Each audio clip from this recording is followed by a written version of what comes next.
Hello friends, Kathiawadi કિચનમાં તમારું સ્વાગત છે। તો આજે બનાવીશું આપણે સૂજીનો શીરો। રેગ્યુલર શીરો છે તેને ખાંડમાં બનાવીએ છીએ, તો આજે આપણે ગોળમાં શીરો બનાવવાનો છે। તો જો તમે આ રીતે શીરો બનાવશો તો શીરો છે તે મોઢામાં મૂકતા જ ઓગળી જશે અને સૂજીનો શીરો છે તે ટેસ્ટમાં ટેસ્ટી બનશે।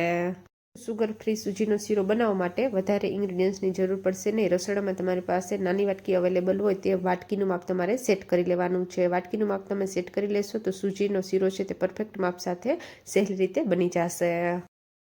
તો અડધી વાટકી સૂજી લેવાની છે, એક વાટકી દૂધ લીધું છે, અડધી વાટકીથી પણ ઓછો એવો 70 ગ્રામ ગોળ લેવાનો છે અને 70 ગ્રામ ઘી લીધું છે। તો અડધી વાટકી પાણી લેવાનું છે। તો ગોળ અને ઘીનું માપ સેમ રાખ્યું છે। તો શીરામાં તમે પાણીની જગ્યાએ દૂધ નાખશો તો શીરો છે તે ટેસ્ટમાં વધારે ટેસ્ટી લાગશે। અને જો તમારે દૂધનો ઉપયોગ ના કરવો હોય અને તમારી પાસે દૂધ અવેલેબલ ન હોય તો દોઢ વાટકી પાણી નાખવાનું છે। તો ગોળ તમે જેટલું ગીડું ખાતો હોય એ પ્રમાણે તમારે વધુ ઓછો લેવાનો છે। સૌપ્રથમ જે ગોળ રાખ્યો હતો તે ગોળ લેવાનો છે। તો ગોળમાં જે અડધી વાટકી પાણી ભરીને રાખ્યું હતું તે પાણી નાખવાનું છે અને ગોળને 10 મિનિટ માટે ઓગળવા માટે સાઈડમાં રાખી દેવાનું છે। ગોળ ઓગળે છે ત્યાં સુધીમાં આપણે બીજા ઇન્ગ્રીડિયન્ટ્સ જોઈ લઈશું। તો 2 ટેબલસ્પૂન ફ્રેશ મલાઈ લેવાની છે, થોડા કાજુ બદામને પિસ્તા લીધા છે, 5 થી 6 એલચી લીધી છે, તો એલચીને પહેલાં જ ખાંડીને રાખી દીધી છે। ઇન્ગ્રીડિયન્ટ્સ તે છે થોડી માટે સાઈડમાં રાખી દઈશું। તો શીરો બનાવવા માટે ગેસ ચાલુ કરશું, પેન મૂકશું અને પેનને ગરમ થવા દેવાની છે। પેન ગરમ થઈ જાય તો જે ઘી રાખ્યું હતું તે ઘી નાખવાનું છે અને ઘીને ઓગળવા દેવાનું છે। શીરામાં તમે વધારે ઘી નાખશો તો શીરો છે તે વધારે ટેસ્ટી લાગશે। ઘી ગરમ થઈ જાય તો જે કાજુ બદામ અને પિસ્તા રાખ્યા હતા તેને ફ્રાય કરી લેવાના છે અને ગેસની ફ્લેમને સ્લો જ રાખવાની છે, હાઈ રાખવાની નથી। ગેસની ફ્લેમને જો તમે હાઈ રાખશો તો કાજુ છે તે બળી જશે। તો કાજુ બદામ અને પિસ્તા છે તે ફ્રાય થઈ ગયા છે, એક વાસણમાં કાઢી અને થોડી વાર માટે સાઈડમાં રાખી દઈશું। તો ગેસને બંધ કરવાનો નથી, તો તે જ ઘીમાં જે સૂજી રાખી હતી તે સૂજી નાખવાની છે। સૂજી નાખી અને સૂજીને શેકી લેવાની છે અને ગેસની ફ્લેમને હાઈ કરવાની નથી, ગેસની ફ્લેમને સ્લો જ રાખવાની છે।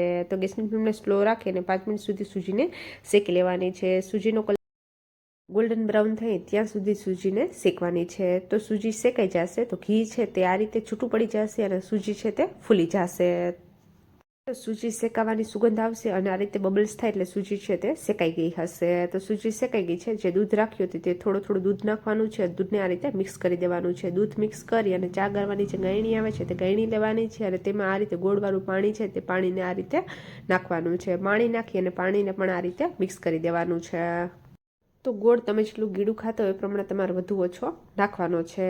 તો ગોળ અને પાણીને આ રીતે મિક્સ કરી દેવાના છે। મિક્સ કરી અને પેનને આ રીતે 3 મિનિટ માટે ઢાંકી અને રાખી દેવાની છે, એટલે પાણી અને દૂધ છે તે બધું બળી જાય।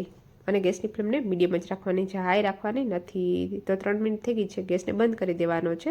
પેનને ખોલી અને જોઈ લઈશું તો જે ફ્રેશ મલાઈ રાખી હતી તે ફ્રેશ મલાઈ નાખવાની છે અને જે એલચી પાવડર રાખ્યો હતો તે એલચી પાવડર નાખવાનો છે। તો જે કાજુ બદામ અને પિસ્તા જે ફ્રાય કરીને રાખ્યા હતા તેને પહેલાં જ કટ કરીને રાખી દીધા છે, તો કાજુ બદામ અને પિસ્તા નાખવાના છે। તો બધા ઇન્ગ્રીડિયન્ટ્સને આ રીતે મિક્સ કરી દેવાના છે। તો શીરો તમે ખાંડમાં બનાવો, ગોળમાં બનાવો કે સાકરમાં બનાવો, તો શીરો બનાવો છો ત્યારે તમારે ખાસ ધ્યાન રાખવાનું છે કે ઘી અને દૂધ છે તે બને ત્યાં સુધી વધુ જ નાખવાનું છે। ઘી અને દૂધ તમે શીરામાં વધુ નાખશો તો શીરો છે તે ટેસ્ટમાં ટેસ્ટી જ બનશે।